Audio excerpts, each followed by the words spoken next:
Well, today's episode, we're going to finally review GCW's two nights of Fight Club. As you know, night one features career versus title. Could this be the last time we see Nick Gage in GCW, or will he finally regain the title that he lost? But also, we got night two, where we have, of course, the GCW Ultraviolet title being on the line as our main event, but we got a lot of interesting things taking place on that very particular day. And finally, as you know, it's Wednesday night, and we all know what that means. That means it's AEW Dynamite, but this time they debut in Toronto, Canada, for the very first time since they first launched. But also, we got some interesting news updates. We definitely got to be talking about what's been going on in the world of pro wrestling. So, let's get ready for another episode of Deleted Wrestle Zone.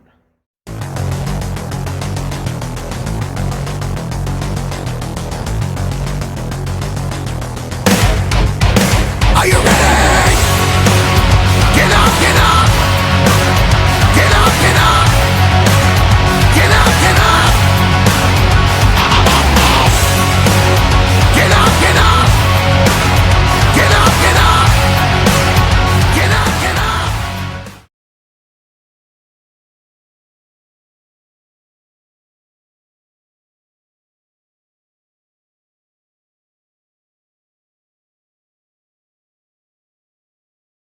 Welcome everybody to Deleted Wrestle Zone, all things that is pro wrestling with AEW, NXT, New Japan Pro Wrestling, Impact Wrestling, the National Wrestling Alliance, various promotions, wrestlers, matches, and championships. I am your host, Jay right here. So, let's begin with night one of GCW's Fight Club. This took place on October 8th. Now, as you know, the main event is title versus career, but we'll get to that in a bit. It opened up with a scrambled match. We originally only had 5 competitors that walked in. We had Blake Christian versus Gringo Loco versus Jimmy Lloyd versus Shane Mercer versus B-Boy. But all of a sudden, out of nowhere, we hear music going off, and it's none other than the return of Lio Rush. Now, as you guys been aware or not, Lio Rush and Blake Christian sort of somehow kind of had a bit of a rivalry going around. So basically, Blake Christian has been, I don't know, cannot understand what is going on with Lio Rush, but of course Lio Rush, as always makes a great impact as wherever he goes. But this time, he was the one out of everyone that picked up the win against all 5 competitors when he applied the frog splash onto Jimmy Lloyd, giving him the win. So that's the thing that's going on. Now, our next match, we have the debut of Dragon Gate's very own Shun Skywalker taking on the prodigy himself, Nick Wayne.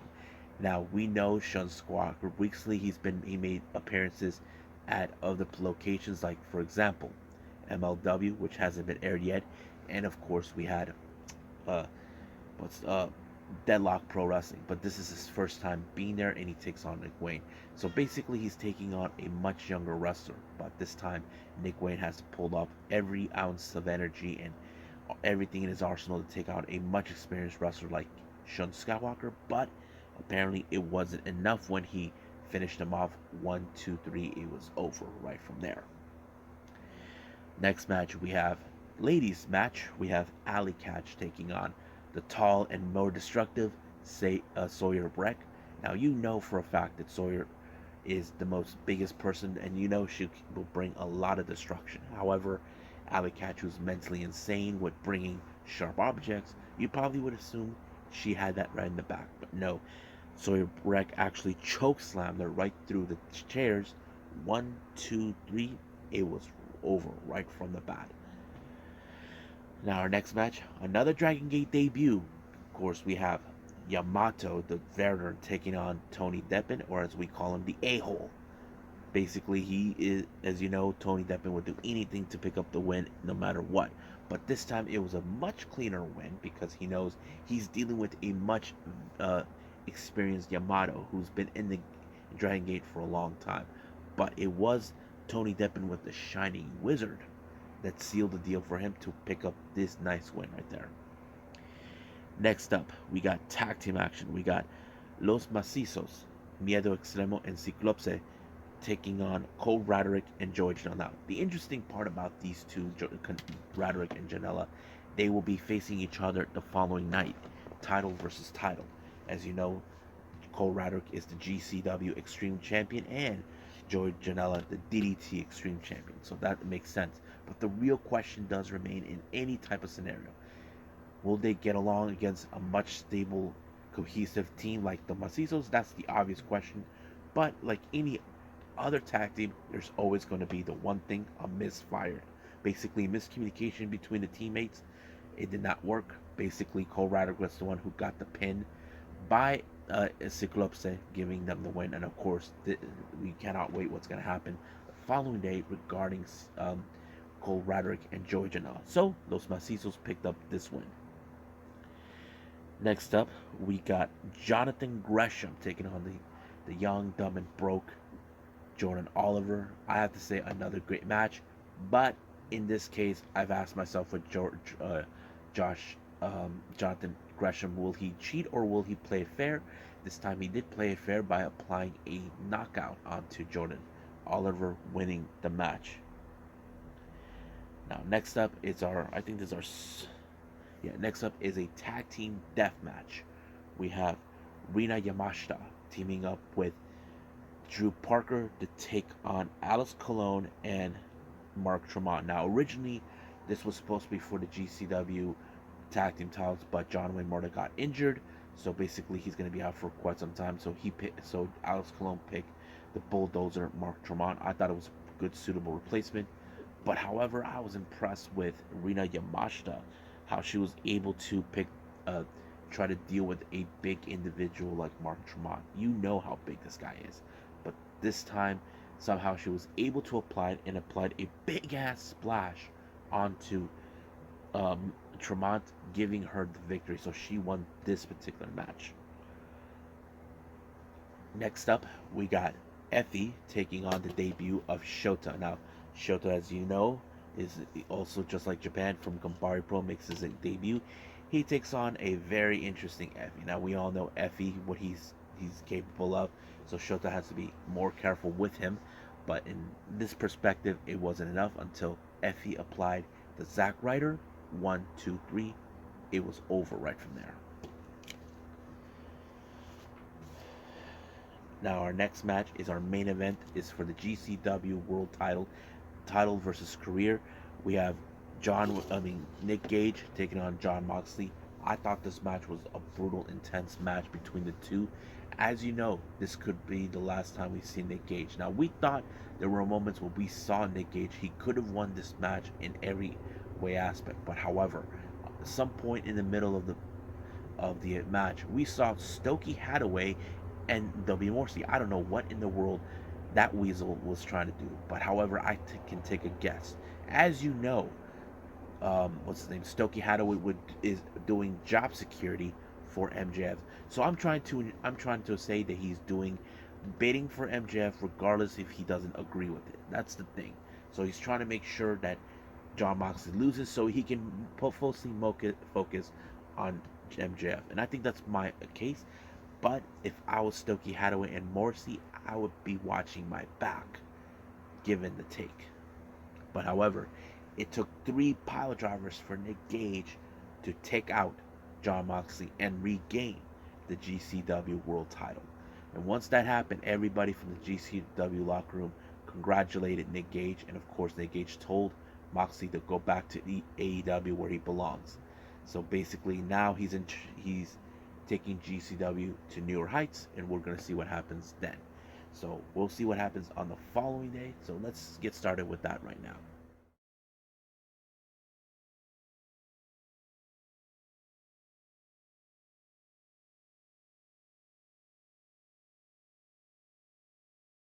Alright, night 2 of GCW's Fight Club. This one was on the 9th of October, and this was at the Showboat. Now, I forgot to mention that night 1 was at the Boardwalk, but this time is at the Showboat. So, it opened up with, of course, with our newly crowned GCW World Champion, Nick Gage. Now, you know Nick Gage likes to tell where his gang is, but however, he did issue who will be man enough to challenge for the GCW World Title. And the first person who responded was Sawyer Wreck. Now, Nick Gage has no problem facing a woman. I know him very well how he thinks. But however, it appears that like the old saying goes, the hits keep on coming. Here comes Alec Price and then Leo Rush. So that kind of sets it in. But later we had to jump into a six-way scramble match. We have, of course, Sawyer Wreck, uh, Alec Price, Leo Rush, Shane Mercer, Axton Ray, and of course Dustin Waller. But I wish they could have made this one into a number one contendership match. That would have been more of a very simple scenario for Nick Gage for him to have an opponent who's willing to step up to plate to challenge him, but it did not. But I wouldn't be surprised if Leo Rush will be that person because, spoiler alert, it was Leo Rush once again picked up the win with a frog splash onto Dustin Waller, giving him the win.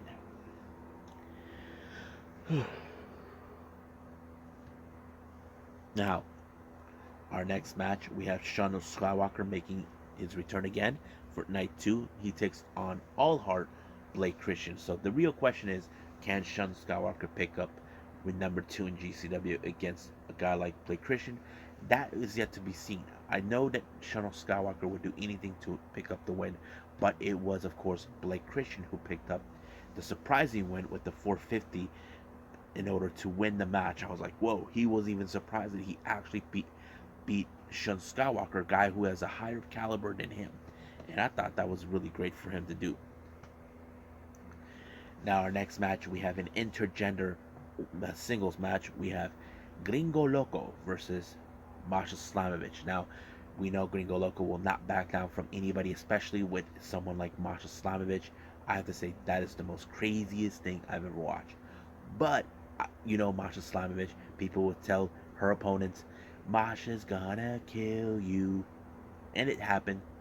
He ended up in the pile driver by Masha Slamovich for her to pick up the W. Now our next match is the title versus title is the GCW Extreme Championship along with the DDT Extreme title. So we have Joey Janela versus Cole Roderick. Now this is the most interesting dynamic. Not to mention both titles are extreme titles, and I think that's kind of crazy. But who walks out as double champ? So that is yet to be determined. But we know how these two guys go when it comes to extreme, going into hardcore or death matches.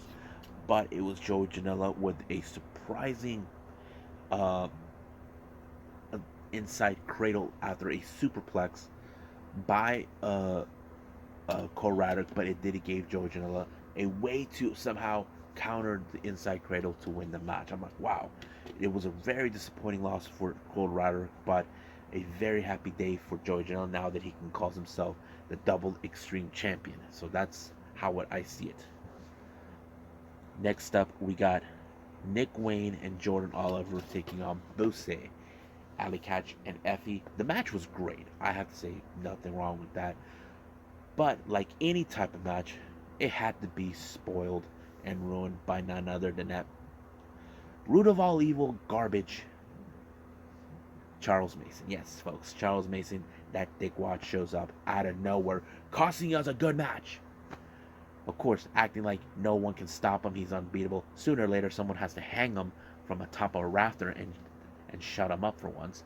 But instead, he wiped out everyone, but he decided to use the piano wire to choke the living hell out of Alley Catch. And of course, Effie tried to show up. But of course, Charles Mason ran like the coward that he is, who doesn't want nothing to do with Effie. But sooner or later, Alley Catch will get her revenge on the Charles Mason for his insolence, because we know how Charles Mason is. He doesn't give a damn. He thinks that money's everything, that money is the root of all evil. But sooner or later, he's going to realize blood is the real root of all evil. Now, our next match, we have Yamato taking on Mike Bailey. Now, this is the much interesting match because the thing is, we have seen Mike Bailey. Now, keep in mind, time and time again, we have seen him Mike Bailey, who's like acting like he had to make up for all the years that he hasn't been in the U.S. since he was banned from coming to the country. And I think that kind of sets it toll. But he has a challenge against another the Dragon Gate star, Yamato. So basically, that kind of fits into a very interesting dilemma. But the obvious is, can Mike Bailey take out a guy like him? That is something we definitely can talk about. But I have to say, the ultimate weapon did not work.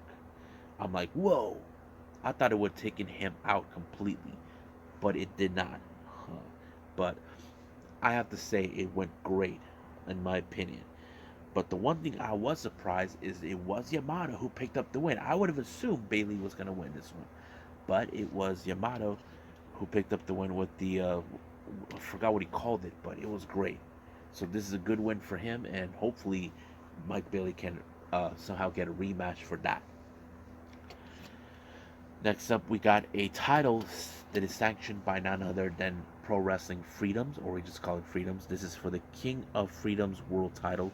We have Miedo Extremo taking on Drew Parker. Now, if you guys never heard of Pro Wrestling Freedoms, this is one of those promotions that involves death matches other than Big Japan Pro Wrestling. So that kind of goes into another direction. But Drew Parker is the top champion, and I have to say he pulled up every stop no matter what. But it was, of course, a um, a striking kick with light tubes onto the shoulder of Miedo Extremo that picked up the win for him. Our next match we have is tag team action. Should I say 6-man tag team action? We have Wasted Youth, Dylan McKay, and Marcus Matters teaming up with Jimmy Lloyd to take on Second Gear Crew, One Call Matters, Matthew Justice, and Mance Warner.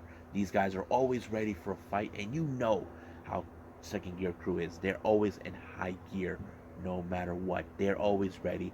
They don't care as long as they win their matches. That's how they roll. But it was the Avalanche Swanton by Justice tossing Dylan McKay with him onto Matters that picked up the win. I'm like, dang.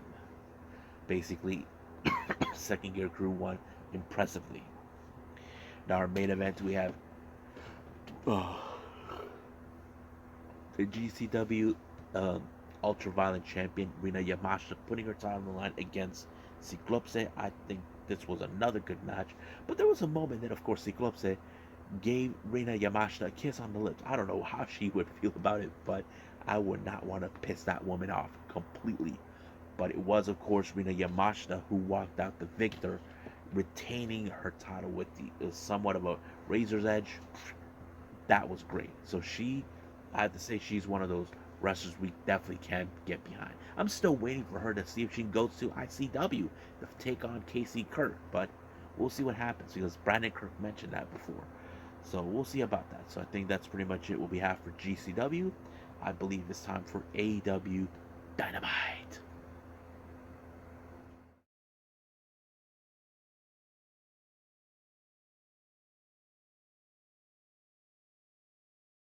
Okay, AEW Dynamite debuts in Toronto, Canada. This is the first time that AEW goes to Canada. People probably in Canada have been asking, when will they be going? Well, as the old saying goes, ask and shall be delivered. But one thing that was cool was how it's opened with someone everybody from WWE knows. Renee Paquette, as we know her, Renee Young back then. Now I know some WWE loyalists are pissed off, like crying like little girls about why Renee had to go to AEW. She's better off in WWE. Look, guys, I cannot speculate, but I can guess that maybe she wants to be close to her husband, Jon Moxley. Did you guys ever think about that? No. But I have to say it was a great opening. But not to mention, we do have some Canadian wrestlers who are involved in Dynamite. They opened up with Christian Cage, who shows up because we know that the next match, the opening match, was Luchasaurus versus Jungle Boy. I have to say, Jungle Boy didn't put up a good fight, but however, you cannot stop a big monster like Luchasaurus, who's big and strong, but however, it was the backbreaker, that ended up backbreaker tossing Jungle Boy off, giving Luchasaurus the win. But this is a warning, of course, by Christian to Jungle Boy to back off. But he's not going to stop, no matter what Christian Cage thinks. So sooner or later, he will get his revenge. Now, last week we saw Stokey Hathaway, being the little weasel that he is, trying to interfere in something that he thinks contract tampering. So he basically had negotiated with Jose about obtaining the contracts of Private Party, but he was going to give Matt Hardy a chance to obtain the contracts, and those contracts will take place on, how do I say, Friday on Rampage. But there was a little change of situation. Isaiah Cassidy has to step up to take on Ethan Page in order to have both, not only Private Party and Matt Hardy's contracts away from Stokey Hathaway. We know how Stokey is; he's a weasel, but sooner or later, someone has to knock his head off. Now, we do get Warlow, and Samoa Joe take on the Factories, Nick Camarado, and of course QT Marshall. Now, you probably would have think this would have been easy peasy for QT and the rest. Nope, you do not entangle with two of the most dominating forces. Now we got the TNT champion and the Ring of Honor World Television champion right there on the spot. So that kind of goes in the way. But it was, of course, luckily they ended with a powerbomb symphony on to with Joe the chokehold on Camarado. But however, things would have been easier if it wasn't easier in order to put QT in the powerbomb symphony. But the Embassy, as you know, who has issues toward Joe and Warlow due to what happened a week ago, where they were about to have the numbers games on FTR. FTR comes out, so basically saying that they're willing to back up Joe and Warlow. But however, FTR did stated that they cannot force one of them to team up with them in a 3-on-3 match on Rampage. So they called in an old friend of theirs, someone from the Pinnacle days, and that is none other another Canadian, Toronto-born native. We're talking about, that's right, 10 Sean Spears. Now, this was a very interesting thing for two reasons. One, Warlow hasn't spoken to him since he attacked him from behind. So that sets it done. But however, Sean Spears grabbed Aaron Solo, became the sacrificial lamb, and put him in a powerbomb symphony. So I thought it was great. Now, we do get a little interview with Jericho and the rest of the Jericho Appreciation Society, talking about how Daniel Garcia, after losing the match they had last week, basically sending a message. But Jericho said he's out to destroy anything involving Ring of Honor one way or the other, to make it extinct. And now he has to face against Bryan Danielson, who has been one of the higher pillars of Ring of Honor as one of their champions. Now, our next match, we have Swerve Strickland versus Billy Gunn. Now, this match was all about for Strickland revenge for what happened at Grand Slam, but it was Strickland who got away with it by using the ring ropes to pick up the win. However, that attorney of a weasel, Sterling, has trademarked the scissors hand gesture away from Acclaim, because I think he's using it to blackmail them. They want something that they believe should belong to them, and that is the AEW tag team titles. But sooner or later, I know if they Acclaim are smart, they're probably going to have to play a smarter game, because Sterling tries to use ways in order to get what he wants. Now, our next interview is MJF. Now, the real questions that remain. What happened last week? Wheeler Yuta extended his hand to shake, but however, Stokey Hathaway attacked Yuta. He wasn't a threat. He was shaking hands, but MJF did not like that. The problem was his job security to protect him from any harm. Nobody was harming him. Wheeler Yuta had no intentions. So the real question is, did Stokey Hathaway really pissed off the bull? That's something that we don't know. But we know MJF. He is determined more than ever. So we'll see what happens then. But he did have a little listening what happened between MJF and John Moxley and Hangman Page, having a little conversation down in the ring. talking this and that. So, however, we will see those two face off each other the following week at Cincinnati, Ohio, the home of Jon Moxley. But we know for sure MJF will be watching carefully, so we know he's calculating his next move in order to win the AEW World Title. Now, our title match, the Ring of Honor World Title, which is in the disgusting hands of Chris Jericho, faces off Bryan Danielson.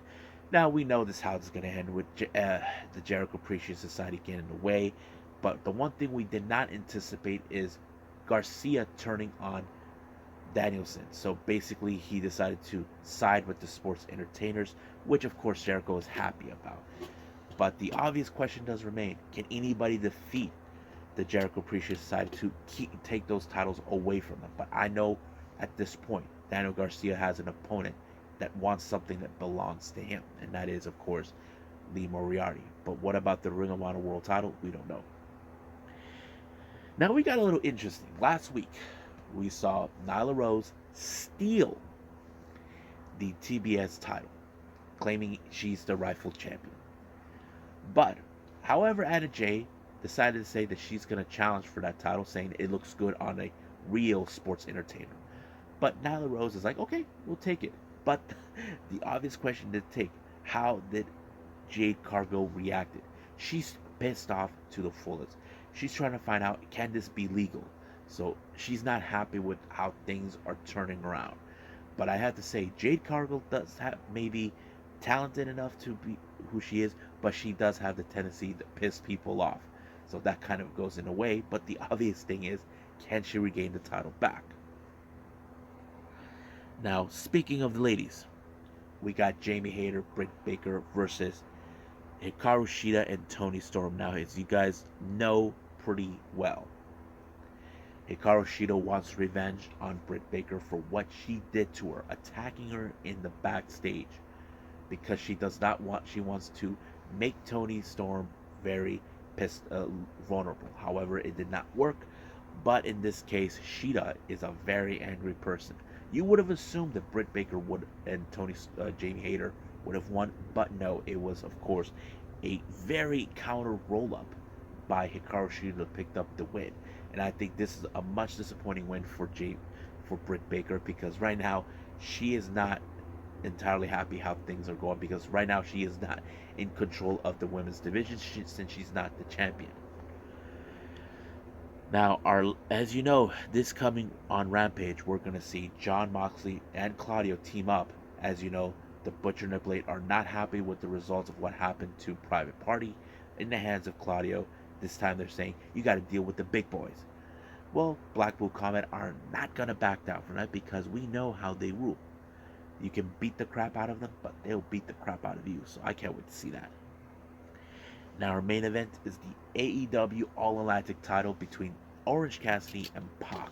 Now, you know Pac how this goes. Ever since he had dealt with Orange Cassidy time and time again. Last time, he used a hammer on him. And then he did the same thing on Trent Beretta. But Orange Cassidy came out for revenge for what he has caused.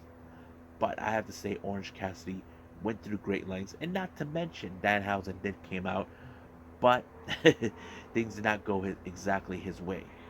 But it only took not one, but two orange punches to take out Pac in order for Orange Cassidy, finally, what people has been asking for, to become a champion. And I think it's really great. Orange Cassidy is now our new AEW All-Atlantic champion. So right now, I'm thinking in the back of my mind, because of this, there was one person who wanted this title so bad, and that's none other than All Ego Ethan Page. But the real question is, will he obtain that title, get his focus on that? We don't know.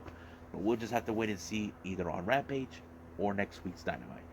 So I think that's pretty much it what we got with that. So I say we move on to our final thing, news updates.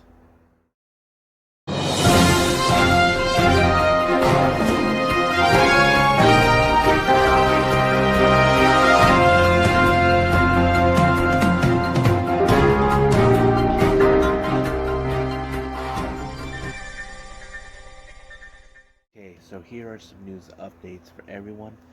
I don't know if you heard of this promotion. This one is called Aspire AD. This is a Texas-based promotion. Uh, Recently, they announced that Jungle Kyona made her appearance in this particular event. However, will make her return to this particular promotion later on in November on the 3rd, where for an event called Forbidden War, not to be confused with Forbidden Door. But her opponent is none other than Rochelle Rose, who I am familiarized. She's been making her ways down in the Texas promotions, so I think it's going to be a good match. Now, as you know, Prestige Wrestling has the last remaining events taking place for the end of the year. However, they announced for a new one coming up in January. This one's called Vendetta, and this one goes back all the way to Panama, California, and it's going to take place on the 21st of January of 2023. Now, we are not that far off from starting the latest tournament by AAW Pro Wrestling, the Chicago-based promotion. As you know, they have this tournament called the Jim Lynam Memorial Tournament. Several wrestlers have been announced they're going to be there, but one of the matches have been announced is none other than Dragon Gate's very own Yamato taking on Zachary Wentz. So I have to say that's going to be a banger of a match.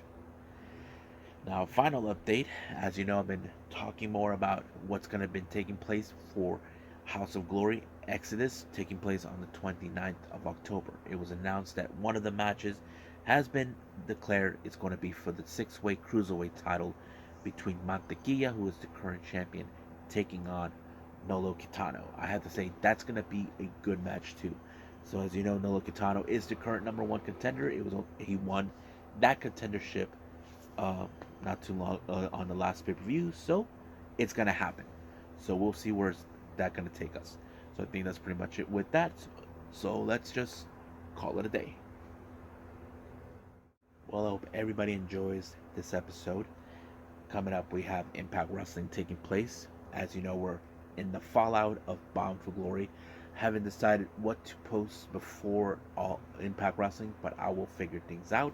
I know there's the MCW events that was put on Watch Pro Wrestling, but we'll see what happens then. But for now, I'll see you guys in the next DWZ time, same DWZ channel. I must bid all of you adieu. So, goodbye. Mwah. And have a nice day. Bang.